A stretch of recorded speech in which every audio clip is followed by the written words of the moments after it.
Hi everybody. I want to speak with you guys about the course that I run, which is in film, TV, and media production. I'm going to give you an overview of what the industry is and a bit of an overview as to what the students do that are enrolled on the course.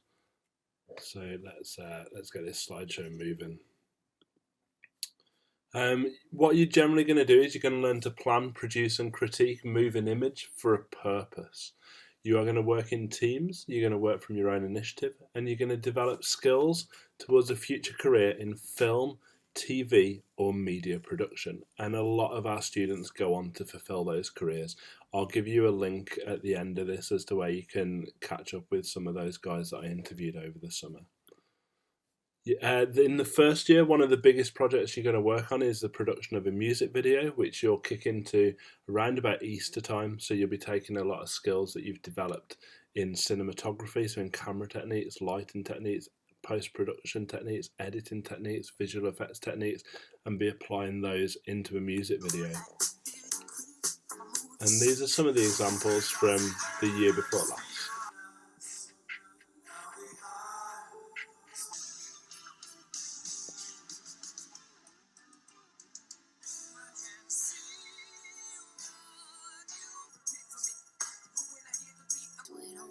So you can see that they're all quite different to each other, and that's something that we're really proud of on the course, is that all of our students produce very unique and different work to each other. The brief is literally to make a music video, choose a track, choose a setting, and decide how it is that you want to film it. And that's kind of the way that we pitch all of our projects. They're all based around the same idea of, so this project you're making a drama. I think with this one we gave the students the name of 4 characters and a location where they all grew up together. And then from there, it was completely up to them. So wherever that drama was due to be set, whatever genre it was going to be in, whether it was going to be a comedy, whether it was going to be a thriller, a horror, an action drama, that was kind of up to them. And again, they all created something very different to each other. We got a bit too drunk. Diego and me, we were dancing on the... Didn't even bother getting that microphone out again. Camilla?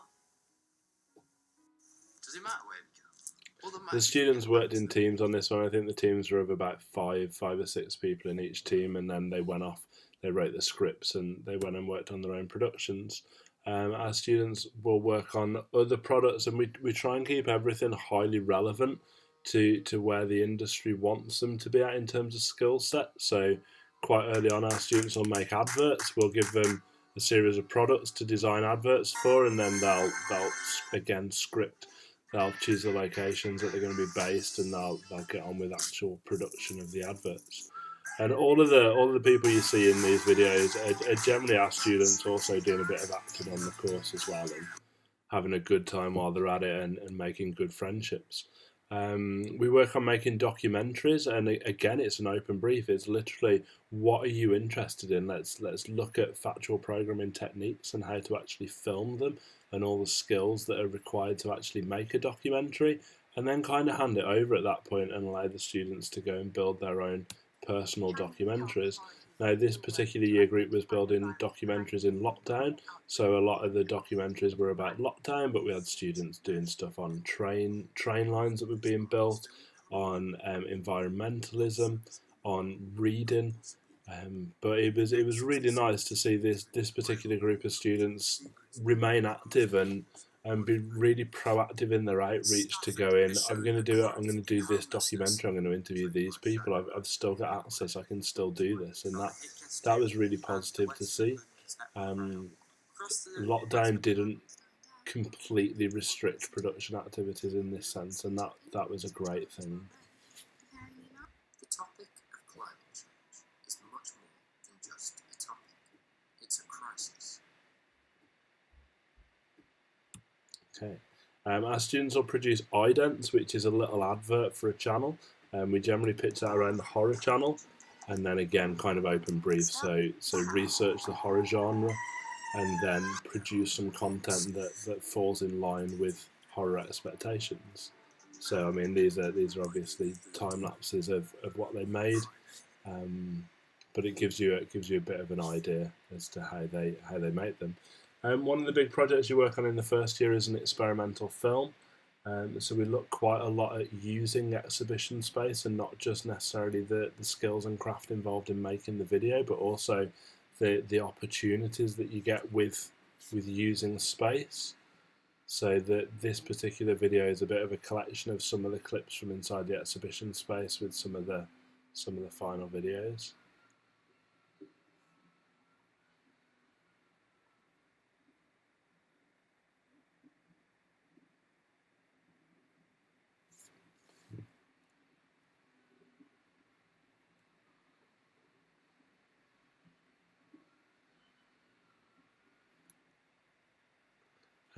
We also do elements of graphics. I mean, in no way is it a graphic design course, but as a media creator, you're going to need some knowledge of Photoshop, and you'll need that because you'll need to be producing self-promotional materials at certain points. You might get a client who's like, "I really like what you did with that video for me. Can you do a bit of graphic work as well while we're at it?"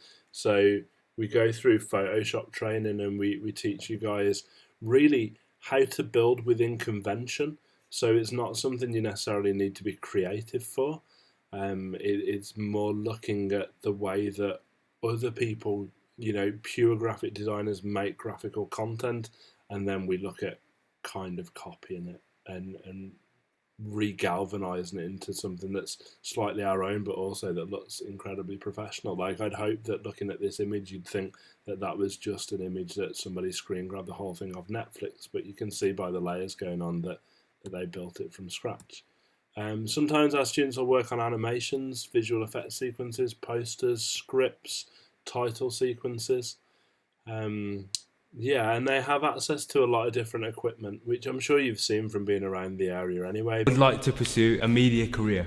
This would involve things such as editing, graphics design, maybe even social media influencing. The course is really good. It helps me to develop real world skills that I can use in a career, not just in college. I feel like we have a good ratio to theory to practical. Well, you get to learn professional knowledge on filmmaking and gain experience in the field via access to all sorts of equipment, from cameras and microphones to things you didn't even know existed. The way we learn as well isn't just boring traditional ways like exams. The coursework's really interesting. Over the last 2 years we've had a lot of time to be really creative and we've been really free. I've learned different camera techniques such as double exposure, slow motion. There's access to software for video and image editing, much of which can be hard to learn for anyone trying to do it alone. I have done several different web placements. Across the 2 years, I've learned everything that I thought I would. It did meet my expectations. I knew I wanted to work in the media industry. You can just go on the college website and search for media. So that's what our students from that year group said themselves within one of the projects they were working on to make a corporate video. So they were quite happy in terms of what they've been working on. Like I was saying, the students will generally start learning with handycams and tripods. So it's pretty simplistic kit. You can't go too far wrong with it, but you can also do amazing things with handycams and tripods. Like, there's films that you'll have seen that have been crafted purely from that as a starting point.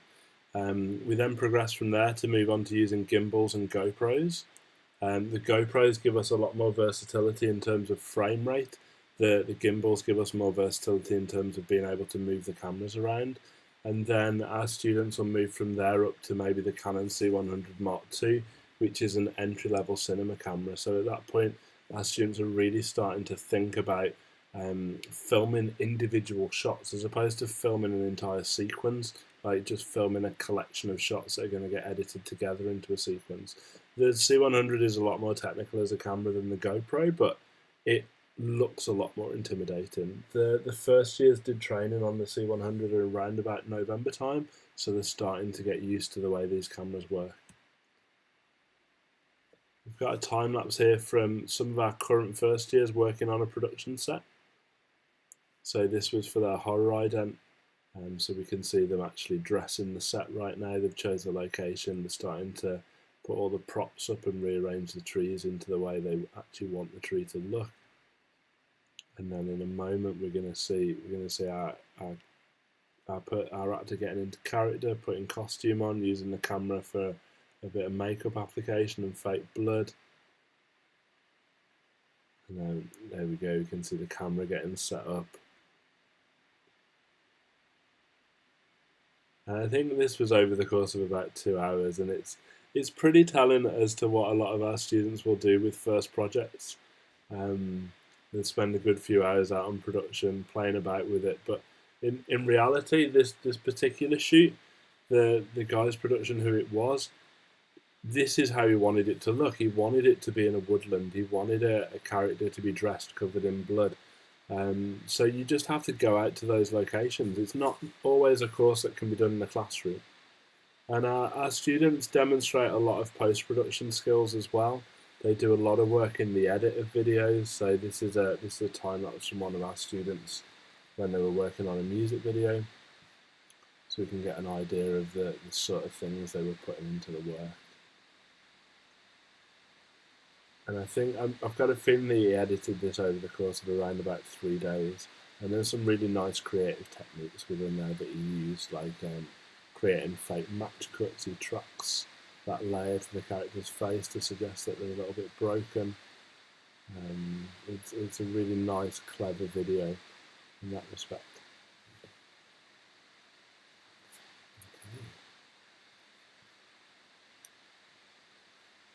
There's a lot of jobs in the media sector. The media sector as a whole, which falls under the creative sector, is split up in this way. In total, the creative sector is worth £111.7 billion each year. That's £12.7 million an hour that the creative industry sector is worth. The biggest area of that is 45,444.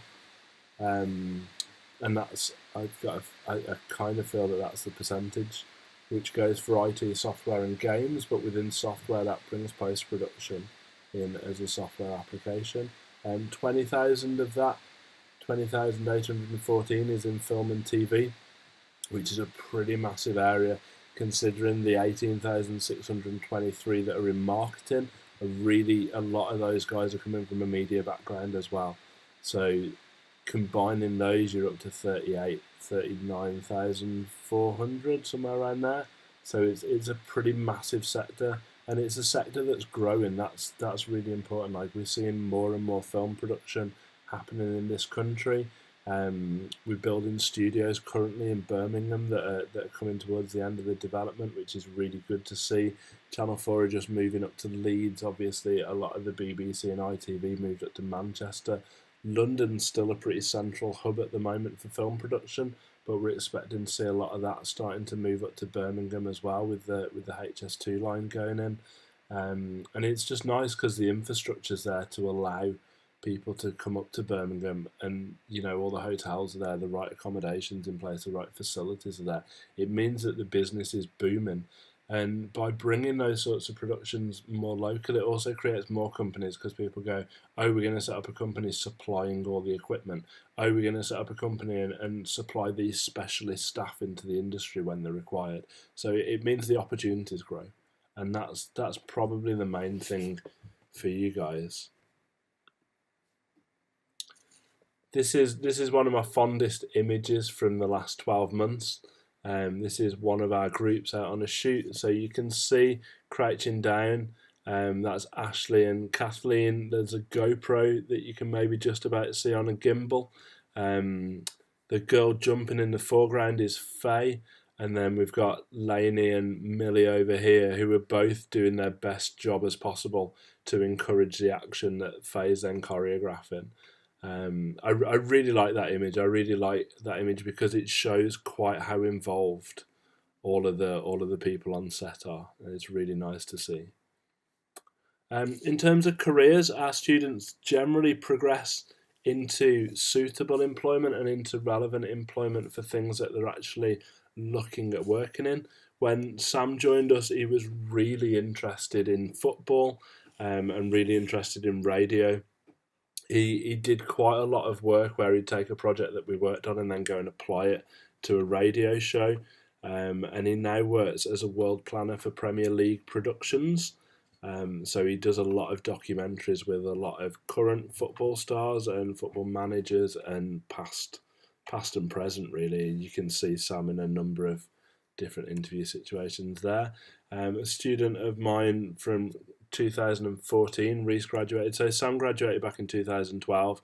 2 years later, Reese graduated in 2014. He works for FutureWorks, who are a visual effects compositing house. So he does a lot of CGI work. He's been getting quite involved in deepfake work more recently.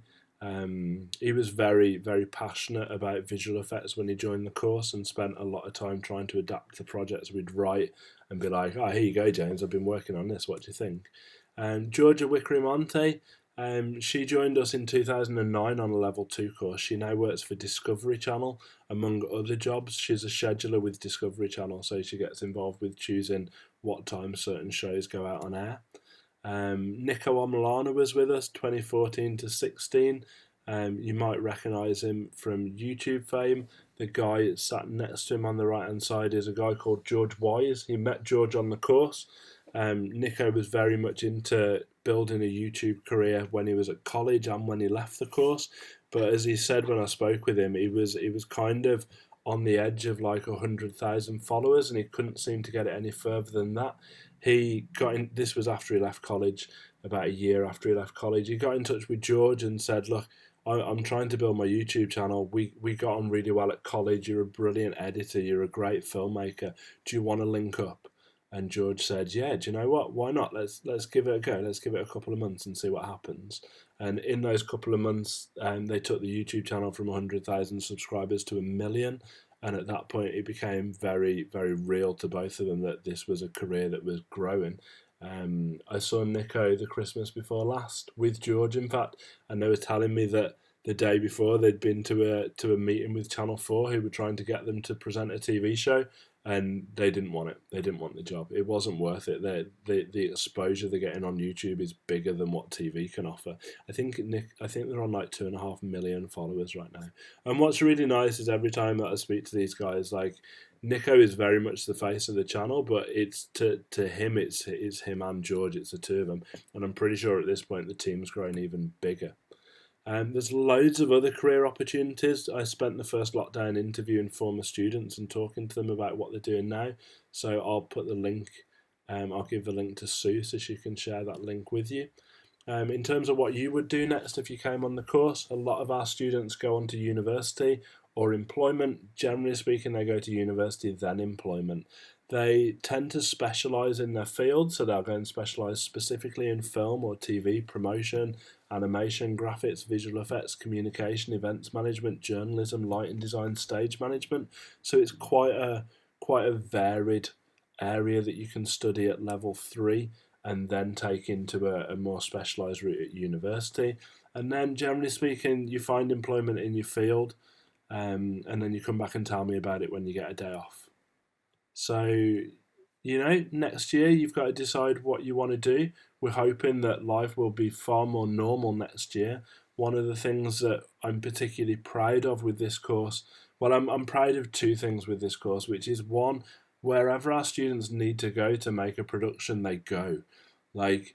And that shows a real high level of confidence to me. And the other thing I'm really proud of is how unique everyone's productions are. Like you don't walk around a room looking at videos and see people's videos that look the same. Like you might have worked in a group on a project, but generally speaking, when they've been working independently, everything's unique. And it's always really nice to see everybody helping each other out. That's always another really key thing. I'll give you a link to the Instagram account and our YouTube account so you can see some of the students' work. And otherwise, if you've got any questions, obviously, come have a chat with me in the corridor. Thanks a lot.